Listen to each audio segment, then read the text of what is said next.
শুল্কায়ন জটিলতা যশোরের বুনাপেল ও স্থানবন্দরে গুদামে 10.5 কোটি টাকার মূল্যে প্রায় 93,000 কেজি ইমিটেশন জুয়েলারি গয়না 2 মাস ধরে পড়ে রয়েছে। ছাড় না হওয়ায় একদিনে এসব পণ্যের গুণগত মান নষ্ট হচ্ছে। অন্যদিকে গুদামের ভাড়াসহ অন্যান্য মসুল গুনতে হচ্ছে আমদানিকারকদের। এতে তারা বড় আর্থিক ক্ষতির মুখে পড়ছেন বলে জানান।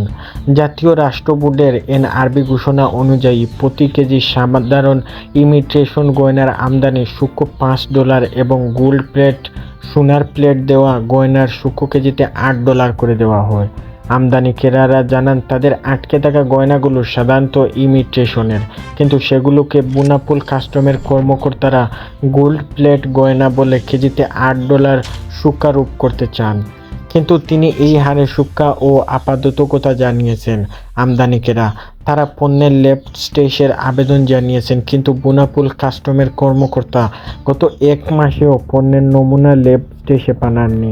এ নিয়ে জটিলতার পণ্য ছাড় করতে পারছেন না ব্যবসায়ী।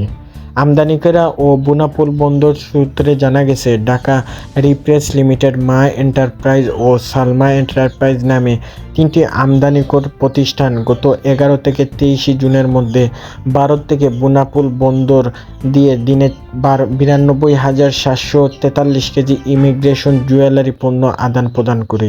এসব পণ্যের আমদানিতে মূল্য প্রায় 5,52 লাখ টাকার উপরে এবং ন্যূনতম শুল্ক হয় 4,92 লাখ টাকা।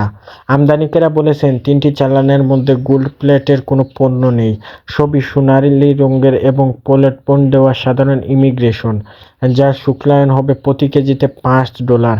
কিন্তু 1.5 থেকে 2 মাস পেরিয়ে গেলেও চালান 3টি ছাড়ের অনুমতি দেয়নি শুল্ক কর্মকর্তারা।